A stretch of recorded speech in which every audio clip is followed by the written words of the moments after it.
Mm, mm, mm. Feels funny. I decided I missed my TikTok audience a little bit this morning, so I thought I'd hop on and talk to whatever people are watching. And this Wednesday morning over on TikTok, and I've been doing it, going live every morning, I don't know, pretty consistently for the last couple of weeks. Hello, Lake Michigan. Hello, DeClass Sanders. And so I've been going live over on Instagram, and my audience has been growing up, or a lot of people tune right in.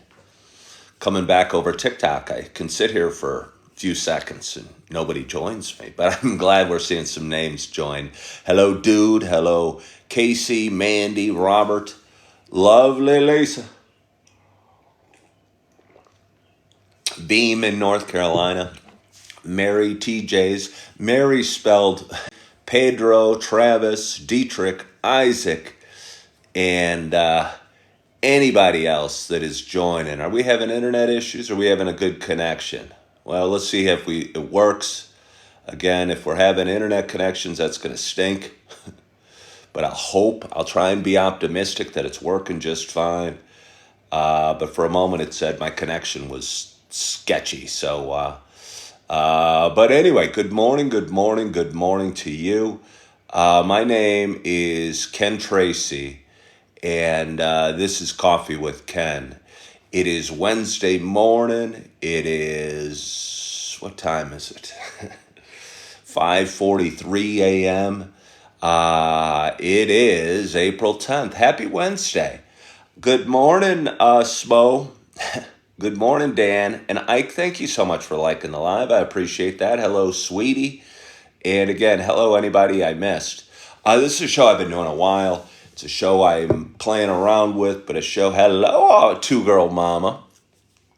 Show I've been doing on various platforms and tinkering with and changing the times and uh, just kind of playing around with a lot over the last 2.5, really over the last 5 years. Hello, Dennis.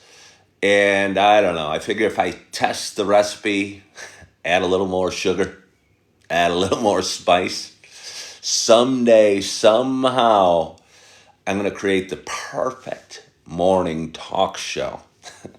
But for now, we're going to have to accept very, very far from perfect. And we're just going to have to accept the best we can do on this Wednesday morning at this early hour. But speaking of that, for those that have been watching a while, you know this is not just a show about me talking. For those that have been watching a while, you know it's also a show about me sharing my love of coffee. And with that in mind, I have a nice hot cup of coffee.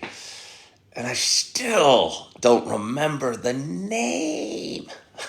I was on a different platform yesterday morning. I took my sip and I couldn't remember the name, and I promised the audience that I would tell them what the coffee was called. And I forgot again. Maybe if I get a second cup, I'll bring the bag back. Maybe I'm going to go get the bag right now. Hold on.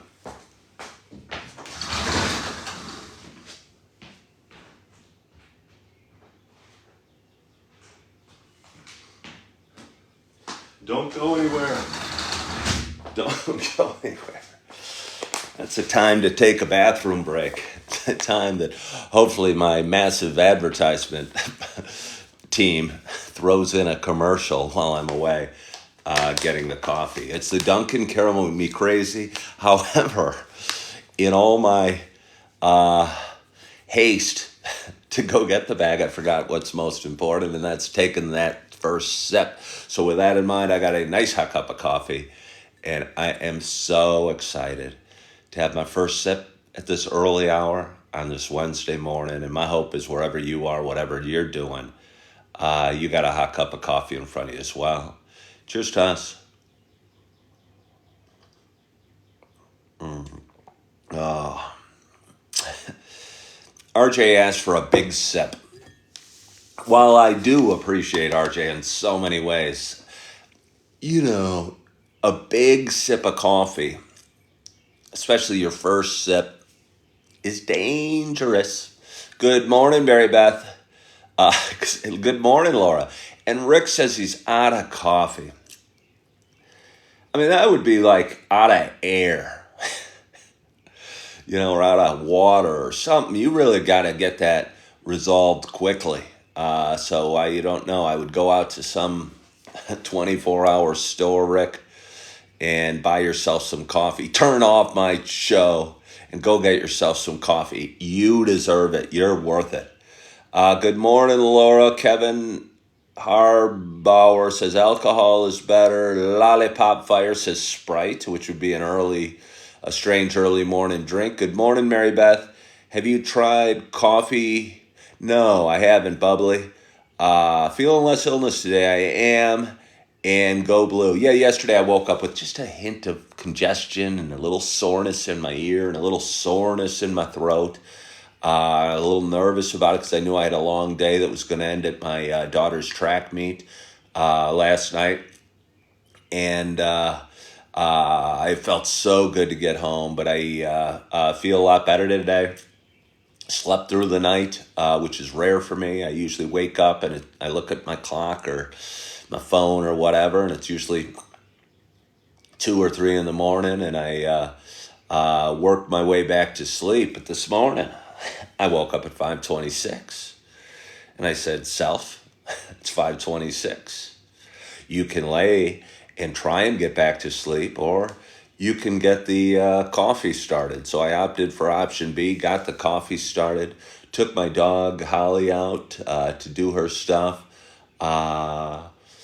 And other than that, everything's going pretty smoothly for this morning. I hope you're doing well. Happy hump day to you. Rick says, since you switched to pods, it's happened a few times. Switching back to a regular coffee maker. Yeah, the pods, I think Rick's talking about the Keurig type pods or whatever they are, or maybe even the little bags or something like that. They're like tea bags, I think. Yeah, I used to, I was separated from my wife and staying at a buddy's, and he had a Keurig coffee maker, and he was very generous to let me stay with he and his family, and they had a Keurig coffee maker and a little mini kitchenette in the basement where I was staying. And I was doing the Keurig for a while, but I'll tell you what, I drink a fair amount of coffee, and I don't know. I am pro environment and rather not litter, and I just use less stuff if possible.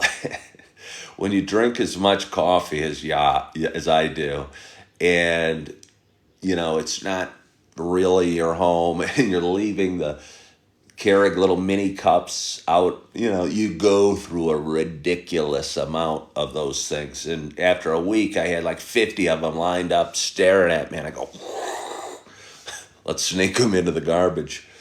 Hope nobody sees. They'll think I have a problem. And you don't want to be thought of as having a problem. I guess I want to talk about it. And I don't know how I feel about it. And I won't say his name. A, because I don't know his name. And B, because I don't know. I probably could have tagged his video, or what's it called? Stitch's video.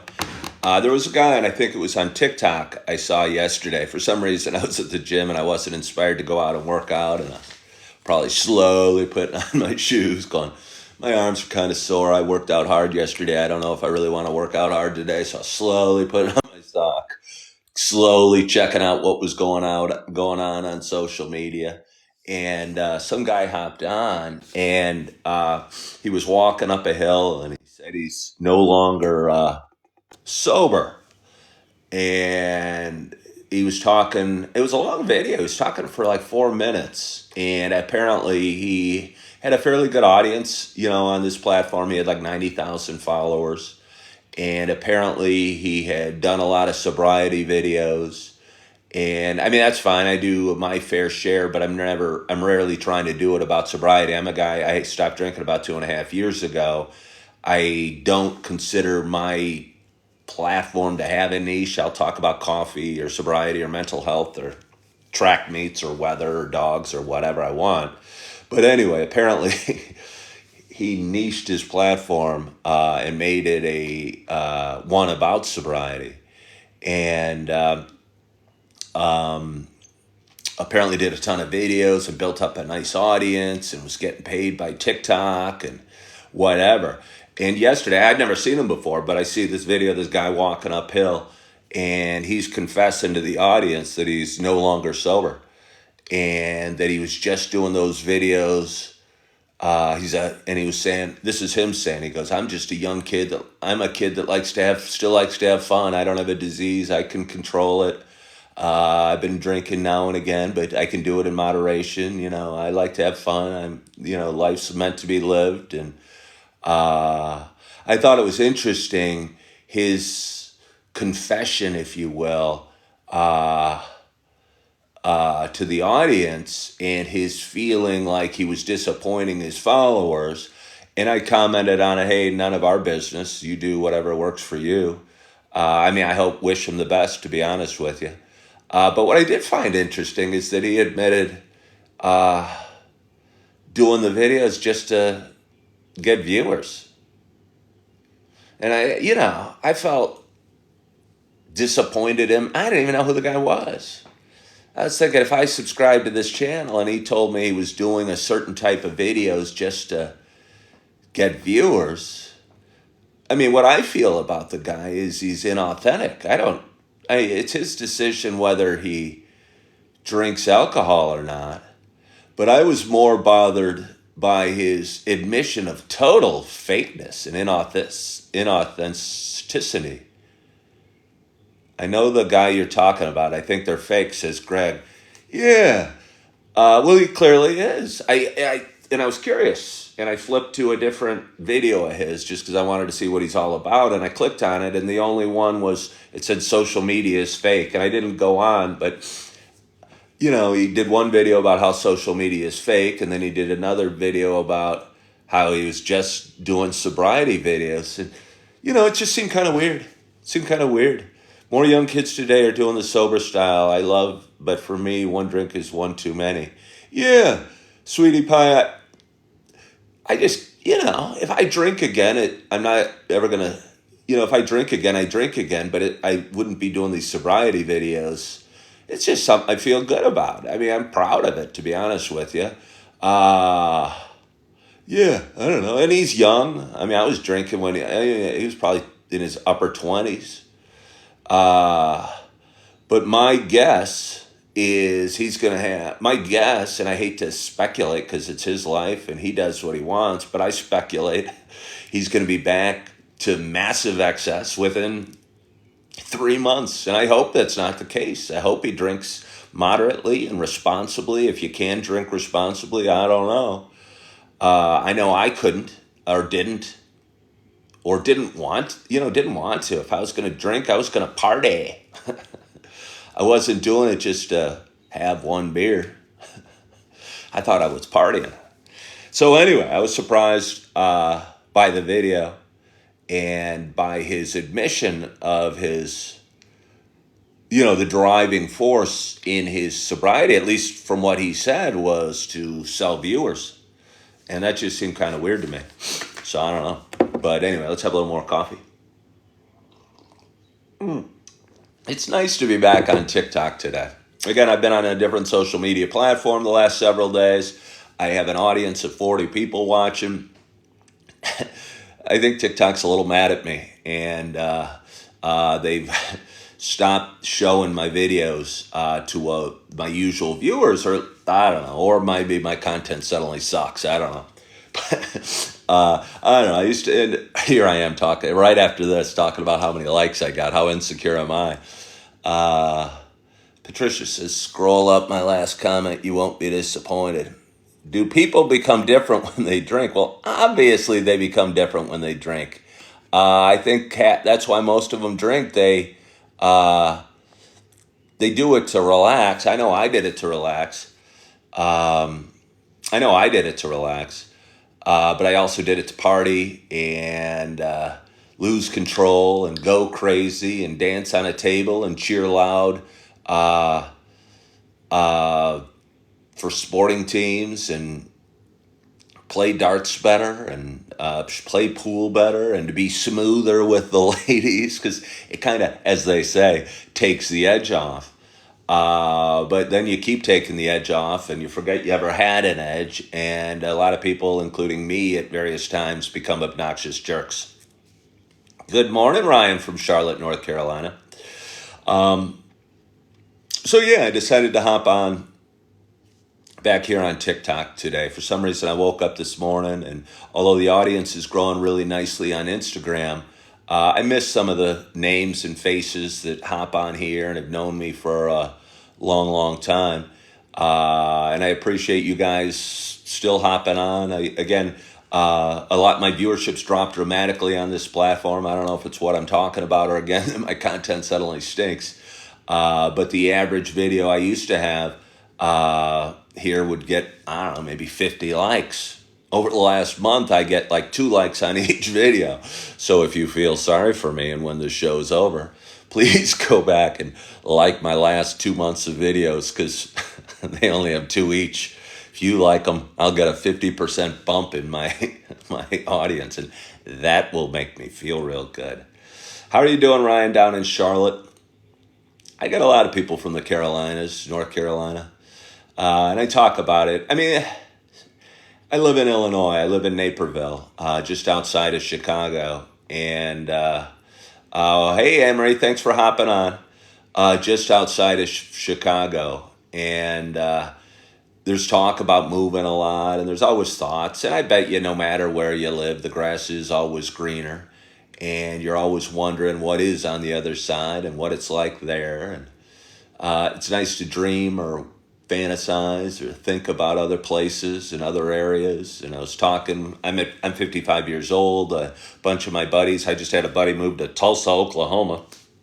But I have a lot of buddies thinking about moving south because their wives want warmer weather or don't like the winters or don't like the politics in Illinois or the costs of Illinois or whatever reason they don't like things about Illinois. Uh, and a lot of my buddies are talking about moving. And uh, for me, I don't know. I still think about it a lot. And Ryan from Charlotte, North Carolina hopped on. I think North Carolina would be a nice place to be, a nice place to raise a family. And I think it's green and it's got some weather. It's got the ocean. It's got the mountains. I think I could like North Carolina. It's got some big cities. Yeah, Charlotte's awesome, Ryan says. But in a grass is sort of greener sort of way, maybe if I went to North Carolina, since it's green.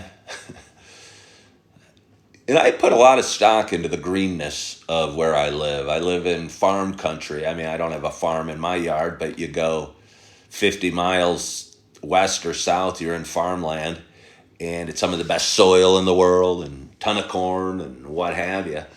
And I think that helps our trees be extra green and our grass be extra green. And I think the weather must be right for vegetation in a lot of ways. And again, I lived in Southern California back in the early 90s just for like, I don't know, 6 or 8 months or something like that. And it was neat and the beaches were fun and the weather was neat. But I missed it and it wasn't home. And I missed the greenness in the trees and the greenness in the grass. And yeah, it wasn't home. Sometimes I think of Montana might be fun. I think Montana would be fun. If I could just plop myself somewhere, it'd probably be Montana. Big state, kind of cowboys, but near Canada. Probably got bears walking around, mountains, vast plains. Totally, probably different scene in terms of, I don't know. I imagine the people are different. It's not like they're aliens or something. They still live in the United States. But I bet you the culture is very different. And I think it'd be neat. Own a 40 acres and I don't know, a decent sized ranch home with big glass windows overlooking my 40 acres and with the mountains off in the distance. Maybe a river running through it. learn how to fly fish. Think that could be neat. I hope they sell coffee in Montana, or I'm going to be very disappointed. Or I might get used to it, but I won't have anything to talk about on my show. Terry says there's no ocean. She missed me. There's no ocean in Montana? Certainly there's not an ocean. I don't think I'm one that needs an ocean at all. I don't think I even need salt water. I don't think I'm drawn to the... I would rather be near... I mean, again, I live near Chicago, which has one of the largest lakes in the world. But I enjoy fresh water. You know, when you jump in lakes, or excuse me, oceans, it always tastes kind of salty. Yeah. So I think I could enjoy it. Hello, Charlie Brown. Charlie Brown with a double E. But anyway, it's kind of fun being on here. And again, it's fun being back on TikTok. I hope they free my videos up. Again, I talked about it before. I feel like it's an old girlfriend I keep coming back to. I've sworn this platform off several times, said, hey. But I keep coming back because I think I like the people. A lot of the names, again, Terry from Boston and Ryan from Charlotte and what have you, keep hopping on. And I don't know, it's kind of nice. Even though I don't know any of these people, it feels like, I guess maybe sometimes it feels like home. Yeah. Getting all emotional. This could be a commercial for TikTok. It feels like home. I got a whole bunch of jokes I want to say about that. But I better not, because the powers that be might not like it. Ever been to Alaska? No, I haven't. No, I haven't. I think it'd be neat. I think I'd like to do maybe a cruise along the Alaskan coast, maybe. But again, it's such a big state, and there's so much barrenness between cities. And not that you need cities, but it's kind of always nice to be somewhat close, again, to some area where I can go get a cup of coffee. And I think Alaska might be a little too rugged for this guy. Might be a little too rugged for this guy. And a little too off the grid. And I think Montana, I think I could feel a little safer in. What have you. And Montana, to me, is almost, and I've never been, but I pictured a nice mixture of plains and mountains. And where you can, in desert kind of, to be honest. I mean, I could be totally wrong. I've never been, but I have seen Yellowstone starring Kevin Costner. So it's got to be just like it is on TV. What's my favorite national park? Now, that's a great question. I'm not one of those guys that's been to a ton of national parks. But a few I have been to. I went to Yosemite, and it is gorgeous, gorgeous, gorgeous. There's so many spots you go at Yosemite, and I'm getting the chills. I get the chills a lot. I don't know what that means, but I think it's kind of neat. So many pictures that could be a postcard, and probably are postcards, because we all know what El Capitan looks like, and the waterfall, and some of the vistas there. I'm feeling fancy. I'm going to call it a vista. Are famous worldwide. And I think Ansel Adams, I don't know what time he was out, the famous photographer, went out and did a whole series on Yosemite. And just such beautiful, beautiful, beautiful place. I've been to Grand Canyon just on a short stop on my drive back from Southern California. And I'll tell you what, I don't know what to do in Grand Canyon, and I don't know how long I'd want to be there. But it was awesome to stay there one night and to wake up the next morning and go for a run and run out to the rim of the canyon and go, holy crap, this is cool. And take a bunch of pictures and go, wow, this is spectacular. Because it really is. Yeah, those are the two that jump out. Those are the two that jump out at me right now. And again, I don't know how many I've been to, what other national parks I've been to. I'm sure I've been to a couple others, but not too many. Again, as far as beautiful places, and this isn't exactly, hello, Sahara. a national park. But another of the prettiest places I've ever been is Banff, Canada. It's kind of hard to say Banff, Banff, I believe. Banff, Canada. Just a gorgeous, gorgeous place. And I stayed in this castle hotel in the mountain area that you could walk to the town, and had a golf course attached. And I went there, and I don't know, like 30 years ago with some friends to go skiing. And that was a really beautiful place as well, up on the western side of Canada. And it was just spectacular. I talk about it a lot, but you don't have to leave your yard to see beauty. Again, I talk about appreciating the greenness of the grass or the sun that's going to be hopping up in I don't know, few minutes.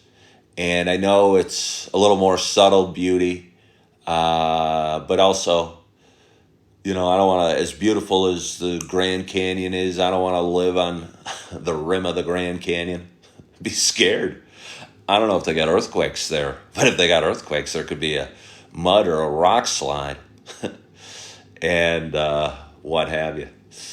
RJ wants to know if I did family trips as a kid. The probably most spectacular family trip, and we always drove. I flew a few times, but our big trips were every 5 years or so. We'd fly to Scotland to see my mother's family. Most of my family lives in Scotland, and she grew up outside of Edinburgh, which is, I think, the capital of Scotland, or the biggest city. I should know, but I forget right now. And that's beautiful. As far as like local United States family trips, we once drove out to Colorado. Every spring and fall, pretty much, we'd take a camping trip somewhere.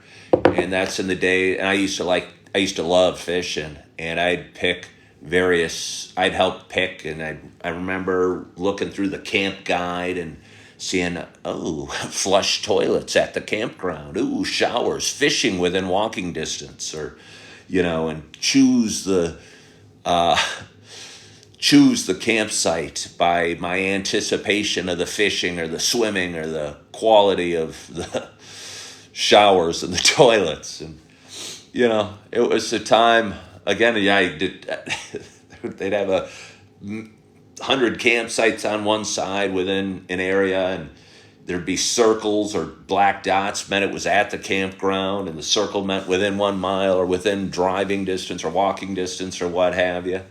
And it was before the internet, and before you could just go, hello, Google, tell me about this campsite. And you'd see 100 pictures, and you'd see guys holding fish, or you'd see kids playing in the water and swimming down slides. And, you really didn't know what you were getting back then.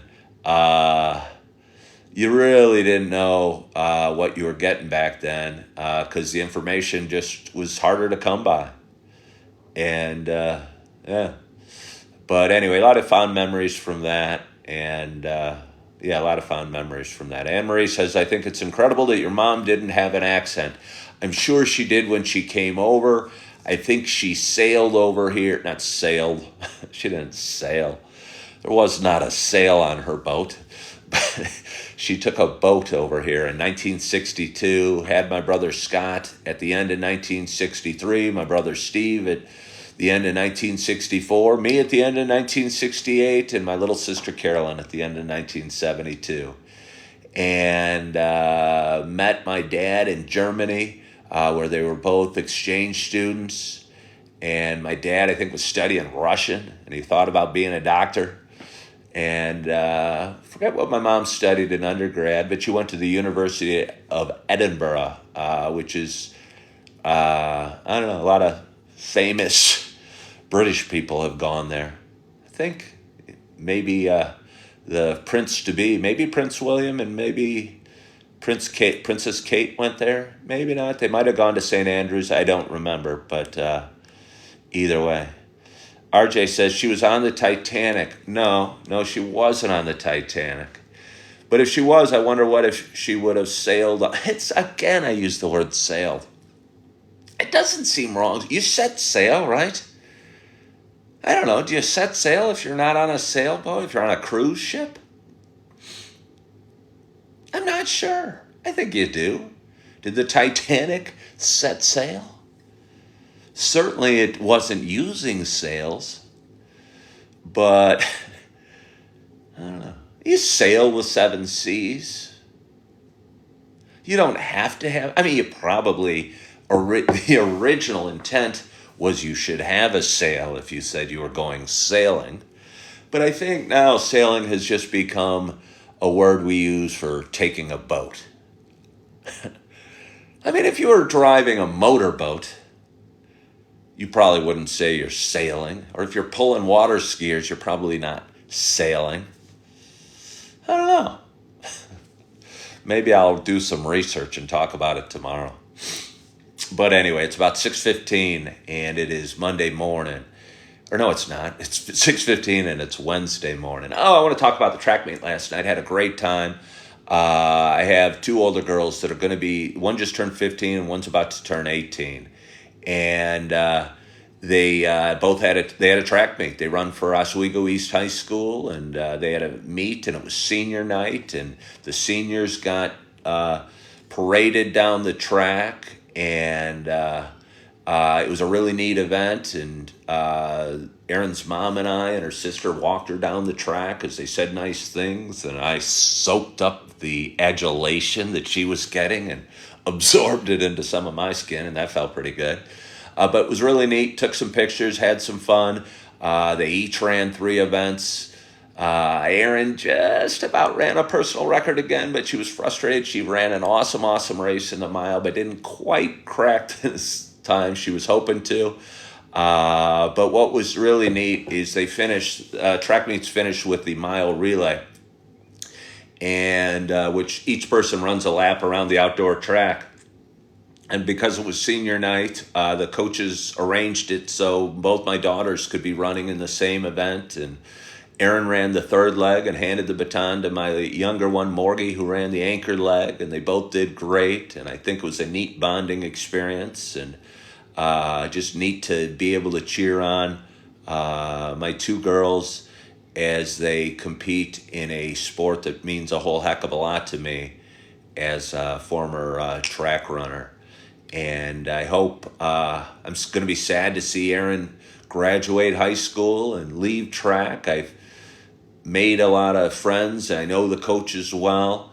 I know the coaches well on the track team, and it's going to be sad when she goes. And I hope Morgan enjoys it and continues to run after Erin goes. I don't see why she wouldn't, but I hope she's enjoying it just on her own.